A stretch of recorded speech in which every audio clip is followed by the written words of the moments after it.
Hello and welcome to another episode of Demolishing the TBR pile, where I am going through all my unread books on my shelves over 2024 and trying to make the to-be-read pile non-existent. So I'm going to get up Goodreads as usual and go through what I have read in the month of May.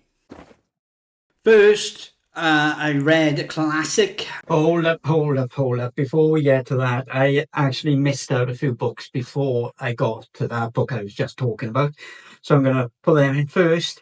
Don't know how I missed them. But either way, Batman Gothic was the first thing I read this month. And that's by Grant Morrison and Klaus Janson. Now, this book first appeared in Batman Legends of the Dark Knight, which was a great series, and lots of issues and story arcs from this series have been some of my favourite Batman story arcs, really. This one definitely leans into the more kind of supernatural elements of Batman. So it follows a load of gangsters being murdered, and the murderer turns out to be this gentleman called Mr. Whisperer, who is supposedly is this child murderer who the mob killed many years prior. And now this whole story of revenge and the ghostly kind of apparition of Mr. Whisperer, or is he a ghost, or what is he, who is he? And it's the whole narrative around that. Typically, it's not as Grant Morrison-y as you might be used to. He's quite restrained in it, but he does use a lot of, theatrical, supernatural elements to get the story across. It's only quite small. I got the deluxe edition of it, I did. But it's really a nice, quick, easy read. Klaus Janssen's artwork is really solid as well. There's nothing to dislike massively, but there's nothing overly fantastic about it either. It's not the best Grant Morrison Batman story you're going to read, and it's not the best Klaus Janson artwork you're going to see. But it's all okay. It's fine. There's nothing wrong with it, and it doesn't outstay its welcome. And I quite enjoyed it. Something I didn't quite enjoy was Primordial by Jeff Lemire and Andrea Sorrentino. This was fairly bad, I think. The story, I don't even think if I explain the story that I would necessarily be right, because I don't fully think I grasped everything that was trying to be achieved in this story, because it is quite out there. It starts off with this space race, monkeys being sent and dogs being sent up in space, but also a person clearing out NASA's offices and trying to, get rid of the space race kind of technology and everything like that.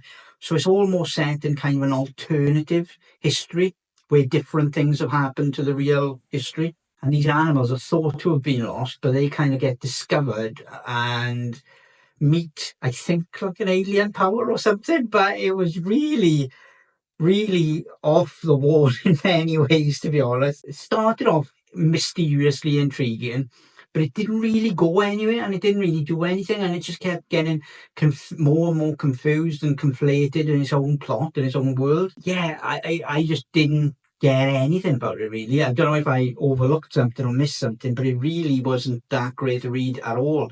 The artwork was fine, but nowhere near the best Andrea Sorrentino artwork out there at all. Go to Gideon Falls or any number of his more recent Jeff Lemire kind of collaborations. Yeah, there's way better work out there by both of them. Tintin number 10.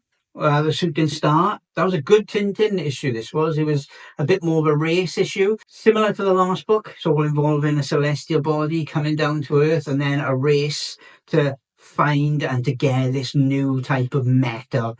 And it's not quite as straightforward as that, but essentially it's Tintin and Captain Haddock and a team of other people racing to get to this fallen meteorite or asteroid, whatever it was, and to claim it in the name of Britain, I think, or America. I think it was Britain or Europe or whatever. But either way, they fight in to get to this first. And certain things happen when they're on it that are a bit sci-fi and a bit weird.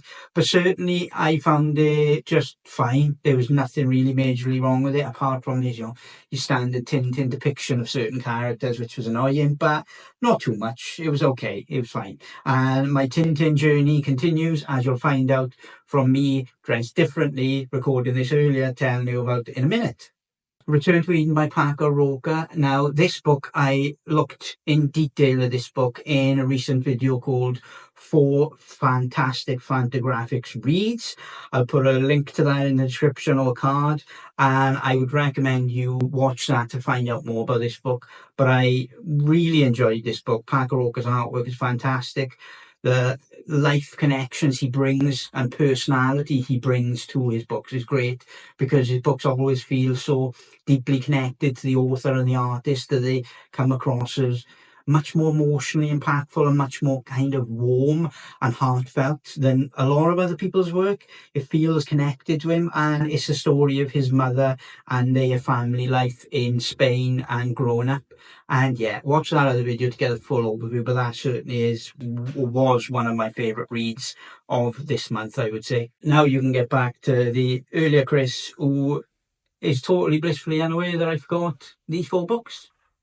First, I read a classic. I have read this digitally before, but I haven't owned a proper copy, so I picked one up second hand online and read it, and yeah, it stood up to the test of time, as you would imagine. Will Eisner's A Contract with God. Now, this is a collection of stories. I think often people, when they think of this story and think of jumping in, they don't realise that it's almost separate stories all set in this same little backdrop. Some interconnecting stories really, but in general the stories are quite disconnected, but the backdrop is what's not. The backdrop of New York and the tenements and the stories from those tenements in New York.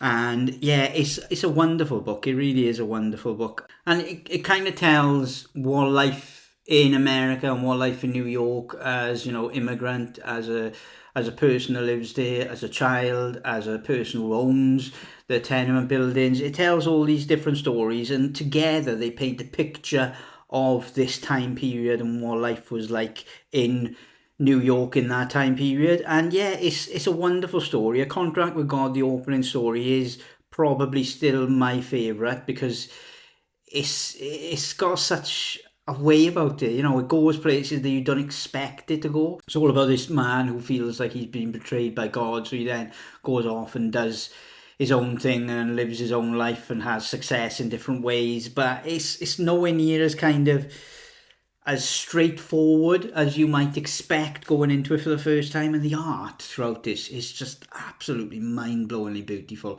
I mean, some of the rain scenes are just some of the most gorgeous artwork you'll ever see. The version that I have contains A Contract with God, The Street Singer, The Super, and Coquelian, I think. All of them are good. I have issues with The Super, because The Super almost, I think, veers a little bit too close to victim blaming and shaming, and kind of almost trying to get you to feel sorry for a character that really doesn't deserve your sympathy or empathy in any way, I felt anyway, whether I'm speaking as a father or as whatever. But either way, this Super kind of has, like, you know, fantasies about a young girl in it, and the story kind of implies the young girl is nurturing this to get something to her advantage, and it didn't sit well, I don't think, and it was certainly the weakest out of the lot of them, because the others were so strong. Street Singer is all about kind of, you know, seduction and relationships. Contract with God, as we've said, is all about loss and loss of faith and loss of loved ones and things like that. And then the final one is about kind of getting out of the tenements and going out on holidays in the nearby areas. And yeah, collectively they're really good, but that The Super story isn't my favourite. It has some issues, and certainly it's a good book to debate about whether or not it's approached in the correct way, I think. But either way, it is what it is. It certainly didn't bring down the rest of the book for me in any way. Next up, Glasstown by Isabel Greenberg, and this is a total change of artistic direction. So if you've read any other previous Isabel Greenberg books, artistically this is very different, because she's going for a very naive, kind of crayon scratchy like art style, very childlike and very inspired by the childlike books of the Bronte sisters. And this is a book that takes the real historical stories of the Bronte sisters, writing their own like kid stories and narrative and coming up with their own world. And this is almost kind of telling the story of them, how they occupied that imaginary world, but that imaginary world is made real in this book. So Glasstown is an imaginary world where the Bronte sisters kind of wrote and created, and they each added little bits of writing. But the book approaches it like that is a tangible reality. So you go to Glass World, you know, the problems that they experience, and then you go back to the real world, and they're all debating about where they should take the story next. But Isabel Greenberg also ties up some parallels and some connection with their real lives, and how their imaginary world of Glasstown has this safety to it, has this control, but they're going to have to kind of be torn away from it to be exposed to the real world. And so it's quite a coming of age imaginary story. It's very fanciful and very kind of like imaginary driven, but it was enjoyable. But I certainly think all of the other Isabel Greenberg books that I've read are far stronger than this. It's not to say that it's bad, but it is certainly the weakest thing I've read by her so far. But again, the others are pretty high, really, in my estimation, because they are very good and very imaginative in their own rights. Secret of the Unicorn by Tintin, Tintin 11. So I'm slowly getting through these books now. Secret of the Unicorn, one of the most famous Tintin stories, and yeah, as you can imagine, it was great. And me and my youngest daughter have been reading them together. Loved it. There was no major issues with this one in the slightest. It was very enjoyable all the way through. A perfect kind of Tintin adventure, I think. And certainly my favourite since The Black Island. The Black Island is probably still my favourite, really. But the whole story of, you know, this ship, the model ship, and, you know, maps to locations being hidden in masts, and loads of other little things going on, but it's really enjoyable. And we did lead on to book 12 after that, but that was in June we finished that, so we can wait to talk about that. But Secret of the Unicorn was really solid, and again, for every bad Tintin book and every bad kind of scene or depiction in a Tintin, there's a lots of good as well. It's really similar. Loads of books that I find I have issues with are books that I really love but do something that almost kind of makes me feel a bit uncomfortable and a bit let down by the author in some way. And so I think I only have such strong feelings because I enjoy them so much and because I like them so much. But either way, Secret of the Unicorn's a classic. Sneeze by Naoki Urasawa was next. That was a collection of short stories and a wonderful range of stories, really, without going too much into detail, because kind of pointless, really, because they're all quite brief and straightforward, but they're all really enjoyable and really typically, you know, classic Naoki Urasawa art. It's wonderful to see some coloured pages and see him colour pages in here as well. And there's some stories that tie in really well with him, his admiration with musicians and music and going on tour and going to America and other things like that. It's a really lovely collection of short stories, and if you like Naoki Urasawa, then this is a lovely addition to any books that he does. If you haven't read any Naoki Urasawa, don't bother buying this at all. Get 20th Century Boys or Monster or Pluto primarily, and read that. This is for those people that have understood and loved and want a little bit more of Naoki Urasawa. And yeah, it was a really quick read as well. It didn't take more than an hour or two, to be fair. Next was one of my most anticipated reads of the year, and that was My Favourite Thing is Monsters, Volume 2 by Emil Ferris. I did write quite a lengthy review on Goodreads about this because I had to kind of put my thoughts in order about it, because there was so much anticipation and expectation on my part about it. I felt that putting my thoughts down in writing was a bit easier for me to process. So if you want my full deep thoughts on it, then just look on my profile on Goodreads and you'll find the whole review there. But I certainly think it was a bit of a mixed bag. Now, Volume 1 was the story of Karen Reyes, who saw herself as this monster, depicted herself, and the books are her notebooks. So you're getting it from all through her eyes, really. You're getting the entire narrative of her world through her own eyes and experiences.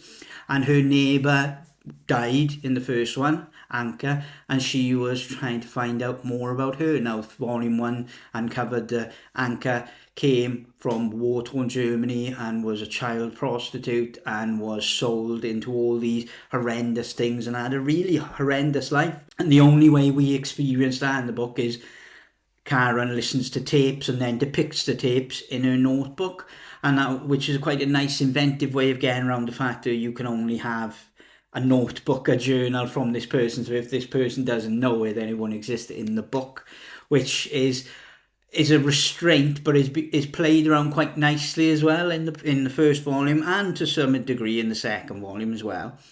But we ended that volume with there being lots of issues with Karen's mother, with Karen's brother possibly being involved in Anka's murder, and lots of other people being possibles as well. But it painted this whole picture of Karen and her sexuality and her coming of age and all this type of thing in 1960s Chicago. So volume 2 followed directly on, and volume 2 jumped straight on from a cliffhanger of sorts of volume 1, and it jumped straight into very lengthy kind of fleshing out of the relationship between Karen and her brother Dees, and lots of wonderful dialogue between the two while they're visiting art galleries. And like volume 1, they visit art galleries and museums, and there's wonderful depictions and recreations of the art that inspires them. In general, volume 2 felt fine up until about halfway, when there wasn't really any slowing down, there wasn't really any culmination. There was more things being added to the plot, more narrative being strung out, and it felt very stretched but then very loaded as well. And so as you got to the end as well, then more and more stuff was added, and it ended incredibly ambiguously and quite frustratingly. And so that's why I felt a bit disappointed by it, because it wasn't as strong as volume 1. Even though volume 1 didn't end with an ending, it ended with a cliffhanger, it still was a very taut package. The pacing was right, the amount of stories that were being told, the amount of things that were happening were perfect, whereas volume 2 seemed to just be all out, kind of all over the shop, with Karen's personal life, with Dee's personal life, with their relationship together, with the murder of Anka, with other things and gangsters getting involved, and the father being estranged coming in, and it was just madness at one point. There was just too much going on with it, in my opinion, and the artwork is phenomenal beyond all belief, but in general I think it was a lot weaker than volume 1, and there isn't supposed to be a volume 2, so that is the end really. And if that is the end, if there isn't a further addition to this story arc,